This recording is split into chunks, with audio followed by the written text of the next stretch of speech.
Hi, welcome back to my channel. We're going to jump right in with the jobs to do in the garden in July.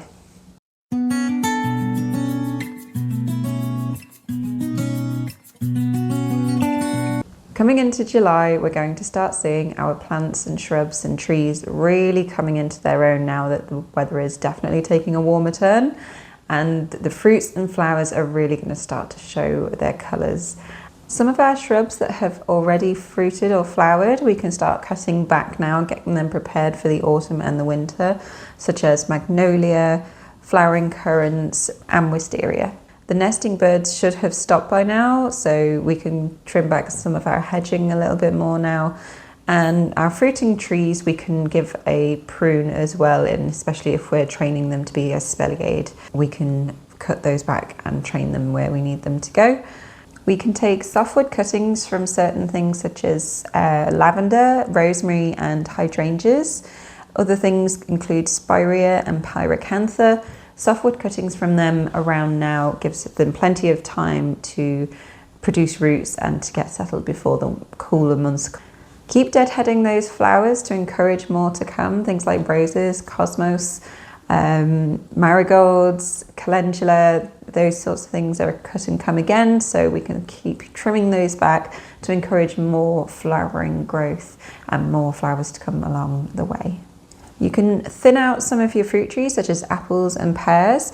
Now that means that when you see a cluster of apples or pears together, you're going to want to remove some of the smaller or potentially damaged fruit to give the other fruit in that cluster a better chance of getting to the right size and certainly to the right ripeness. By thinning out those fruit that may be clustering, it allows more airflow to help prevent diseases and certainly pests from being attracted to them. You want to just keep the ones that look the strongest or the largest, the ones that are further along, and cut back the ones that will be kind of drawing the energy from those ones that aren't maybe going to be as successful. Lots of watering will need to be done as the temperatures raise. Certainly on those hot days, you're going to want to be watering either early in the morning, first thing in the morning, or last thing in the evening, particularly things such as your polytunnels and your greenhouses, pots, grow bags if you're growing tomatoes in grow bags, and not forgetting the hanging baskets. I'm notorious for forgetting the hanging basket because I walk past them as I come through my front door and then immediately forget that I need to water them. So try not to forget to water those things. They will need a thorough watering far more regularly as the temperatures rise in July. Giving your plants a feed as well certainly will encourage more growth and more fruit production, and it will just give them more nutrients in the soil to help fight off any diseases.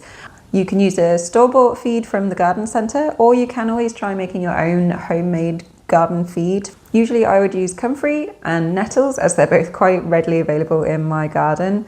I take a good bunch of both of them and then either put them at the bottom of a tub or bucket and weigh them down with a brick, or I put them in a sort of breathable sack such as a Hessian sack, and leave it to kind of stew in that for about 2 weeks. It will smell absolutely revolting. It gets very pungent, but it is fantastic for all of your plants, gives them a real boost. Lots of harvesting can be done in July, certain things like your fruits, your currants, blueberries, raspberries, strawberries, blackberries, gooseberries, peaches, nectarines, apricots, tomatoes and courgettes, as well as a variety of your herbs will all be ready to be harvested throughout July. If you have an abundance of things, do please try and either share them with other people, make pickles, freeze them. Herbs are fantastic to be frozen in olive oil in ice cube trays so that you can use them in stews and bologneses and all sorts of things like that. They're super handy to be able to be frozen. Yeah, just online has an absolute world of knowledge of how you can store your harvest if you don't use it all at once. Some harvests may not even make it out of the garden. I know my strawberries certainly don't, and peas barely make it out of the garden. They're certainly eaten along the way. But anything that you have an abundance of, definitely try and store them so that you're not wasting them. and share them with friends and neighbours as well. I'm sure they'll be very grateful to get them as well. As we're starting to remove some of the things from the harvest, we're going to want to sow other things that can be put in for either next spring or for a later crop in the year.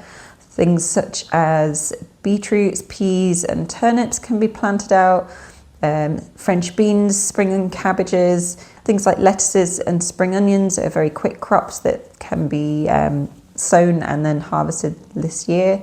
Kale can also be sown for a later crop in the season as well. And you could start sowing your biennials such as foxgloves, honesty and forget-me-nots. If you have a lawn, then continue to cut, weed and feed it to keep it looking healthy. Do try and lift the cuttings if you are mowing and you haven't got a box on the back of your mower, or there's not a way for you to remove the clippings. Do try and remove them, as unfortunately if you do leave them, that does tend to kill off the grass underneath it. And it can also harbour diseases that can spread throughout your plants as well. So you are going to want to remove those grass cuttings, put them on your compost. They're fantastic to be put on compost, so don't just chuck them anywhere. Put them back in your compost, and then that can refeed your garden once that's completely decomposed down as well.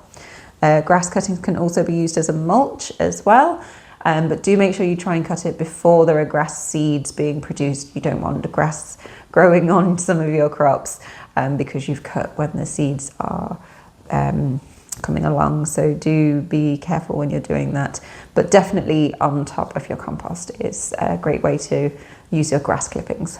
Continue to do what you have been doing throughout May and June with your house plants, so continuing to water them and feed them regularly. July is also a good month where you can repot any pot-bound plants as well, anything you might have forgotten or that have kind of gone a little bit wild. You can repot them. You can also maybe take some cuttings from some of your houseplants and encourage more houseplants to be produced from that. Just keeping them well watered and leaves clean, especially if they are indoors. Polytunnels and greenhouses will need to be ventilated, and as the evenings are getting warmer as well, you may not even need to close them up at night. They may even be better to be kept open to encourage that airflow and that ventilation throughout those areas. Continuing to feed and water those crops, and also picking your harvest from the polytunnels and greenhouses as well will help encourage them to produce more before you get to the end of the season. Points about tomatoes in particular: continue to pinch out those side shoots to encourage them to focus their energy on fruit production and not growth production.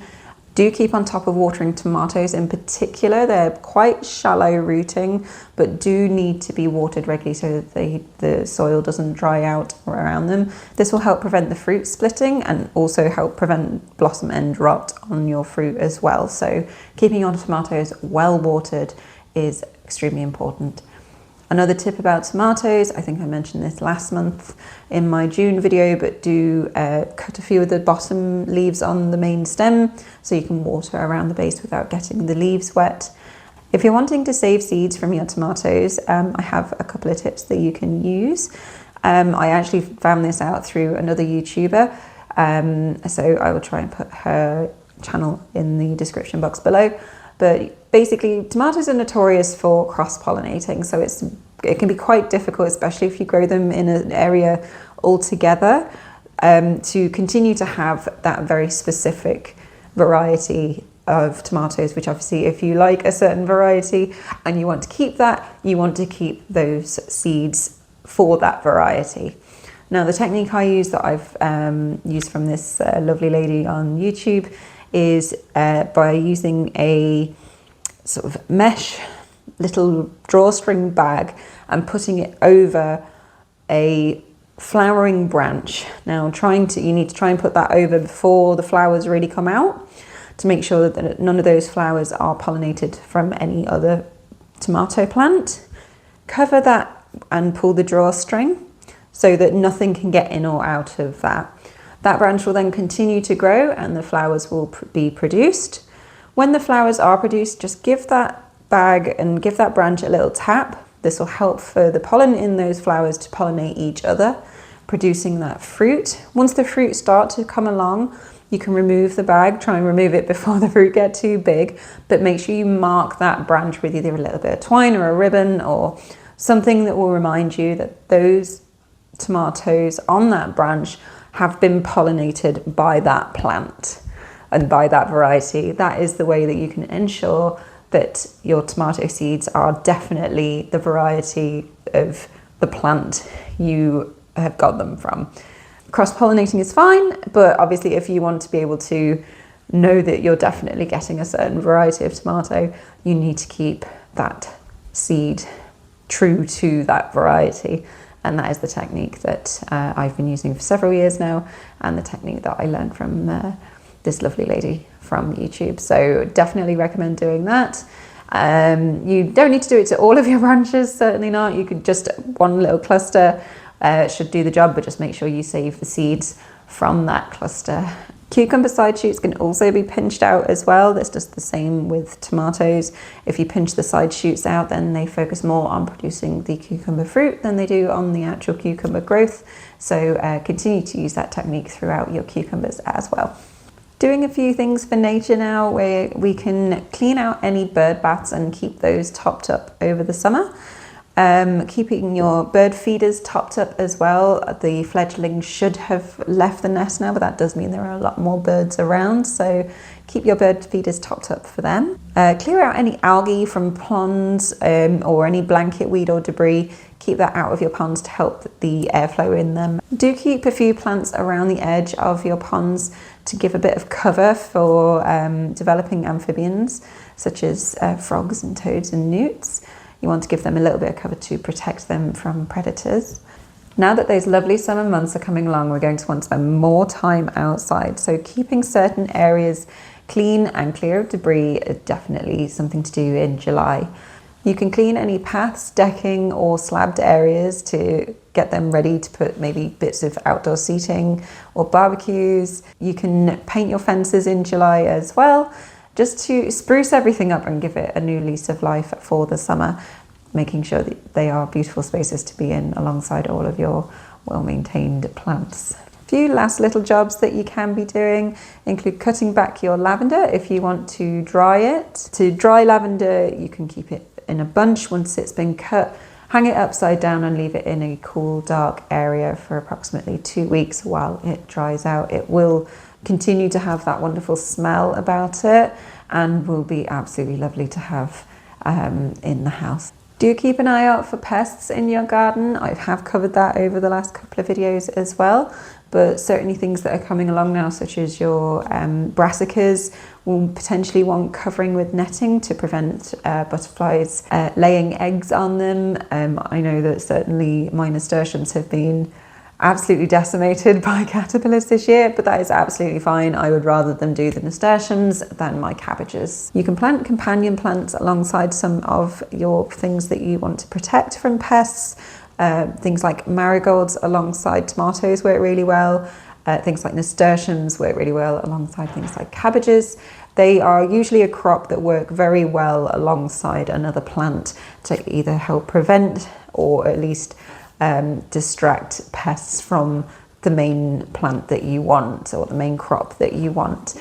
So nasturtiums will be eaten rather than your cabbages. Onions can certainly help against carrot fly if planted alongside carrots. So yeah, looking for companion plants to go alongside some of your crops is definitely beneficial for them. And it looks very nice as well to have a few flowers mixed in with your vegetables. Moving on to the beekeeping. So July is the main honey collecting or the main honey producing month of the year for honeybees. You're going to want to keep an eye on your supers, taking the full ones off once the frames are fully capped, replacing them with empty supers. Towards the end of the month, you don't really want to be adding more supers than are necessary. The colony are going to start to contract and get a little bit smaller, ready for the winter. So giving them too much to fill out is kind of unnecessary. Just get them to try and finish off what is already there and remove that by sort of early August. You may notice there are quite a few bees on the outside of the entrance, and they will be fanning their wings very quickly. Now, this is an absolutely normal thing for them to do. This usually just is them making sure the flow of cool air is going into the hive to help keep the colony cool and to bring the temperature down inside on those particularly hot days. So if you do see a lot of bees outside the front, or sometimes what's called bearding, where they kind of hang off around the front, that is an absolutely normal thing for the bees to be doing. They're essentially just turning on their AC system and keeping the colony and the hive inside cool. You can also requeen any hives that don't have queens in July. So if you do notice there are a few, or if you've been raising queens and that are ready, they can be put into colonies now. You want them to start gaining numbers and getting ready before the winter starts coming in, so that you've got a good strong colony going into the winter. Continue with regular checks. They don't need to be as thorough this month, I would say, because honey production is the main focus of colonies this month. So usually just checking the health of the colony by checking a few frames, making sure that there are eggs being laid, that there are brood, and that there is a honey crop coming in should be sufficient enough. Obviously, if you do see your new queens and they haven't been marked, then you can get the chance to mark them. Don't worry too much if your queens are not marked just yet. It is easier to do when the colony is a lot smaller. But as long as there is a queen laying eggs in your colonies, she should survive the winter. Towards the end of the month as well, you can always put an entrance reducer on the entrance of the hive. This will help prevent robbers such as wasps and other bees from other colonies coming and stealing the honey crop. That should cover everything for this month. Hopefully the good weather will continue to stay with us and we can really start to enjoy our outdoor spaces and those harvests that are going to be coming through for the next month or two. Thanks again. We'll see you next month.